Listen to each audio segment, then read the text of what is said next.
नमस्कार। स्वागत है आपका आपके अपने शो में जिसका नाम है द सीक्रेट की पिछली कड़ी में आपने देखा कि हम चक्रों के बारे में गहराई से चिंतन कर रहे थे। इतनी सारी जानकारियाँ मिली हैं कि चक्र क्या चीज़ हैं और कितने चक्र होते हैं और हर चक्र के लिए बीज मंत्र क्या है, इसकी खोज पर हम लगे हुए हैं। और पिछले एपिसोड्स में हमने 4 चक्रों के बारे में जानकारी ली है और हरीश वैद्य जी ने इन जानकारियों को बखूबी आपको समझाया भी है और प्रैक्टिस करने के लिए कैसे किया जाता है वो डेमोन्स्ट्रेशन करके भी दिखाया। मूलाधार से शुरू करके हमने स्वादिष्ठान, मणिपुर और अनाहत चक्र तक पहुंचे थे। आगे के चक्रों का सफ़र उन्हीं के ज़रिए करेंगे। आइए उनसे मिलते हैं। स्वागत है हरीश जी आपका। जी नमस्ते। चक्रों के बारे में हम बात कर रहे थे और 4 चक्रों के बारे में आपने पिछले एपिसोड्स में हमें जानकारी दी है और इन चारों चक्रों के बारे में आपने बीज मंत्रों के बारे में भी बताया कि इनकी साधना कैसे की जाती है। अब चक्रों के सिलसिले में आगे के चक्र को हम लेना चाहेंगे। जी देखिए, हम जो चक्रों का अभ्यास कर चुके हैं, मैं 1 मिनट में सारे चक्रों की यात्रा फिर से कराऊंगा जी, ताकि एक कंटिन्यूटी रहे। सबसे पहले हमने मूलाधार चक्र देखा था। उसका स्थान जो है वो एनस से 1 इंच ऊपर है। उसके ऊपर ध्यान करके हम गहरी सांस लेते हुए उसका बीज मंत्र लम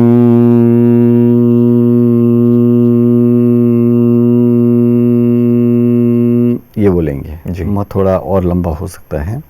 ये कैंसर से जुड़ा है, माना जिनको कैंसर है, जिनको ये हड्डियों के रिलेटेड प्रॉब्लम है, आर फैक्टर है, यूरिक एसिड है, इन सब से वो जुड़ा है। काफ़ी डिटेल बता चुका हूँ इसके ऊपर। आगे का चक्र जो है स्वादिष्ठान चक्र है, उसका बीज मंत्र जो है वम है और वो मूलाधार चक्र से 1 इंच ऊपर है और उसके साथ शरीर के कुछ जो अंग जुड़े हैं जैसे गर्भाशय है, प्रोस्टेट है, बड़ी आंत का हिस्सा है और अपेंडिक्स जैसे हिस्से हैं, वो उसके साथ जुड़े हैं जी। उसके बाद जो है वो मणिपुर चक्र आता है जो नाभि पर है और वो पेट के सारे डिसीज में वही जिम्मेवार होता है, वही सबसे अहम माना जाता है। और मणिपुर चक्र के कमज़ोर होने से पेट की बीमारियां आना शुरू हो जाता है जी। तो गर्भाशय की बीमारियां, किडनी की बीमारियां, भय की जो ग्रंथि होती है वो सक्रिय होती है। फिर डायबिटीज़ जैसे प्रॉब्लम भी उससे ज़्यादा विराट हो सकते हैं। बिल्कुल, जैसे डायबिटिक न्यूरोपैथी भी हो सकती है उससे जो जुड़ी है। फिर ये विषय थोड़ा डिफ़िकल्ट होना शुरू हो जाता है जी। उससे तो अच्छा है कि हम पहले रम की साधना शुरू कर दें। उसके बाद जगत पूरा अभी जिस डिसीज से पीड़ित है, हार्ट के डिसीज से पीड़ित है, खाने पीने के ठिकाने नहीं है, तीखा तला हुआ मसालेदार खाया करते हैं, पनीर खाया करते हैं, ऐसी चर्बी वाली चीज़ें खाते रहते हैं। और नमक कितना खाते हैं? नमक तो बहुत ज़्यादा। हम भारतवासी सरेराश जो नमक खाते हैं, अंदाजन 11 ग्राम नमक पूरे दिन में खा जाते हैं। जापानी लोग जो है वो 33 ग्राम नमक एक दिन में खाते हैं। तो दुनिया में सबसे ज़्यादा ब्लड प्रेशर के जो मरीज है वो जापान में है। अभी क्या हो रहा है, धीरे धीरे हमारे देश में भी नमक ऊपर से भी पिरोसा जा रहा है। छाछ में भी नमक आधी आधी चम्मच डाल के खा रहे हैं हम। आप एक प्रयोग करना, 1 गिलास पानी में शुद्ध पानी लो, बिल्कुल मीठा पानी, उसमें 1 चम्मच नमक डालो और उसको हिलाओ। पानी घट्ट हो जाएगा। समुद्र का पानी का जो नेचर है वो इस पानी का हो जाएगा और फिर ये पानी नमक ज़्यादा होने से ब्लड को बहने में तकलीफ पड़ती है और फिर ब्लड प्रेशर शुरू हो जाता है। तो थोड़ा खाने पीने का तो नियम हमें अपनाना ही पड़ेगा, नमक कम करना पड़ेगा। थोड़ा जो चर्बी वाला आहार है वो कम खाना पड़ेगा।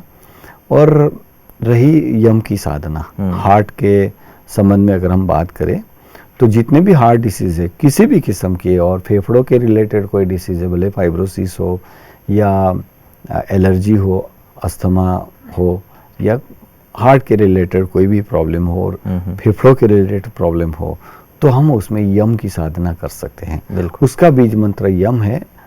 गहरी सांस लेते हुए यम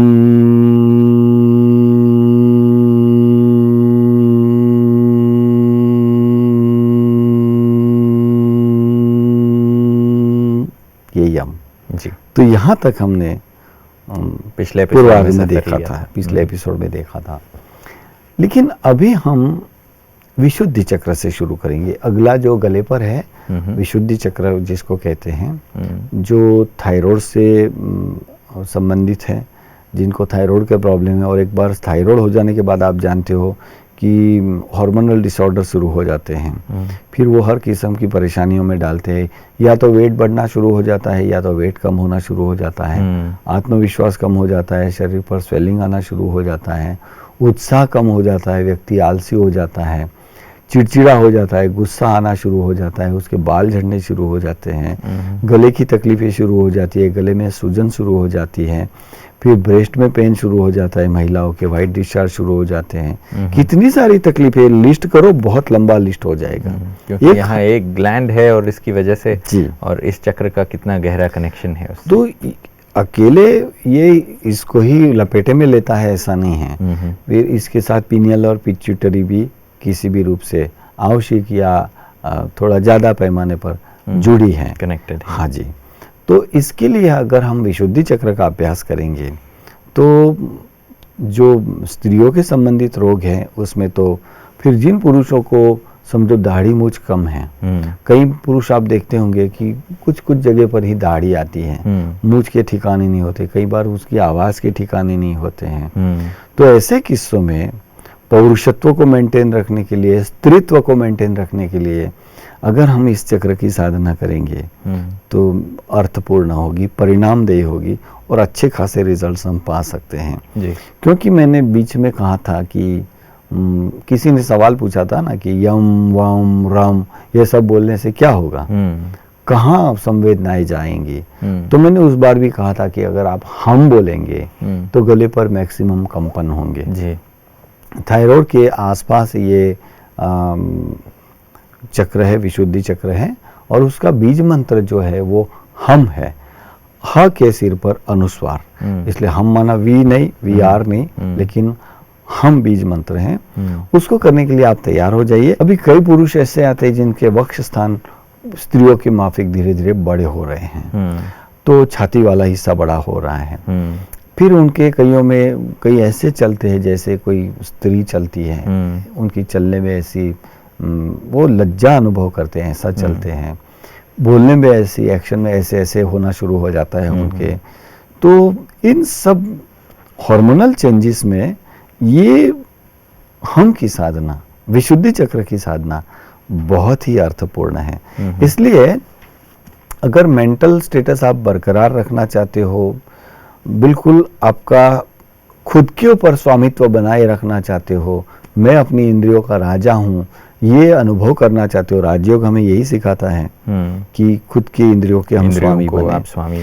तो हमने इसकी साधना करनी पड़ेगी, क्योंकि इसके आगे आने वाले जो चक्र हैं वो टोटली आधिभौतिक सत्ताओं से जुड़े हैं, आधिभौतिक अनुभव से जुड़े हैं, सुपर स्पिरिचुअलिटी से ये जुड़े हैं। ऐसे जगह पर बैठ जाओ, थोड़ी सॉफ्ट हो, इसमें धातुओं की कोई लेन देन नहीं। जैसे प्राणायाम में हम लोहे की कुर्सी पर नहीं बैठते हैं या नॉन कंडक्टिव होके बैठते हैं, ये कोई प्राणायाम की साधना नहीं, ये चक्रों की साधना है। तो ये ऊर्ध्वगति का, शक्ति का ऊर्ध्वीकरण है। बिल्कुल।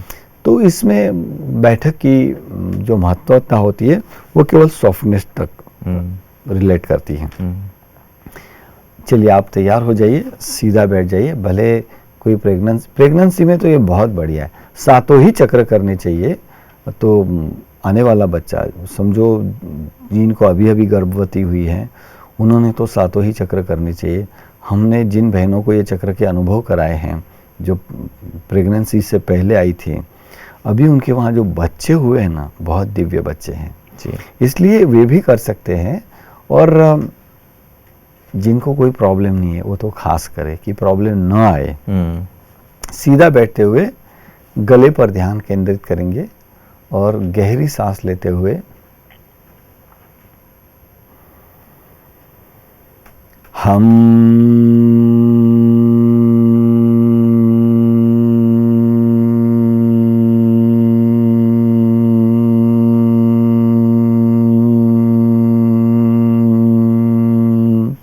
यहाँ कुछ होगा, कंपन होगा, आप अनुभव करना।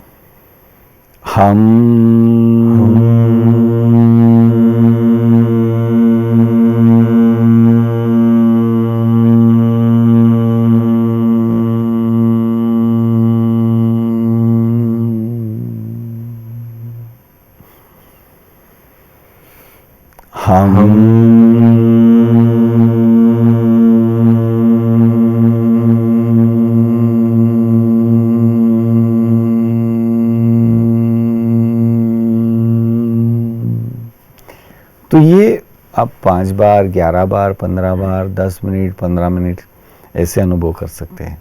हम में बहुत ताकत है, और वैसे भी हम में ताकत वी हो जाता है हम माना। बिल्कुल। तो हम का जो बीज मंत्र है, पूरे गले को, जिनके स्वर ग्रंथियों में कुछ बिगाड़ है, गले की स्वर पेटी बिगड़ी हुई है, जिनका आवाज़ घड़ी घड़ी बैठ जाता है, जिनके गले में खिंच होना शुरू हो जाता है, थायराइड ग्रंथि जिनकी किसी को गांठ होना शुरू हो जाता है, थायराइड में स्वेलिंग शुरू हो जाती है, इन सभी किस्सों में हम की साधना बहुत मदद रूप होगी।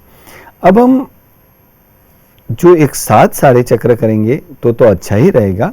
सभी ने अगर साधना करनी है तो बिल्कुल लम से लगाकर रोज 3-3 बार बोलो, 5-5 बार बोलो, लेकिन बोलो तो बहुत फायदे में रहोगे जी। अब आगे, अब समझो जिन ब्रह्मावत्सों ने पिछले जन्मों की कमाई के आधार पर अभी भगवत्ता हासिल कर ली है, भगवान को पाया है, भगवान शिव ने उसको अपना लिया है जी। जिन्होंने दिल से कहा है कि मेरा बाबा, तो उनका तो आज्ञा चक्र से ही सीधा संबंध शुरू हो जाता है, आज्ञा चक्र ही ये हो जाता है, एक्टिव हो जाता है। लेकिन जैसे हम हर एपिसोड में पिछले एपिसोड में क्या बोले उसका भी तो रिवीजन करते हैं। तो पिछले जन्मों में द्वापर के आरंभ से हमने जो साधना की है, अब थोड़ी देर के लिए वो भी रिपीट कर लेंगे तो क्या हर्जा है। भारत के प्रति हमारा गौरव ही बढ़ेगा ना। बिल्कुल।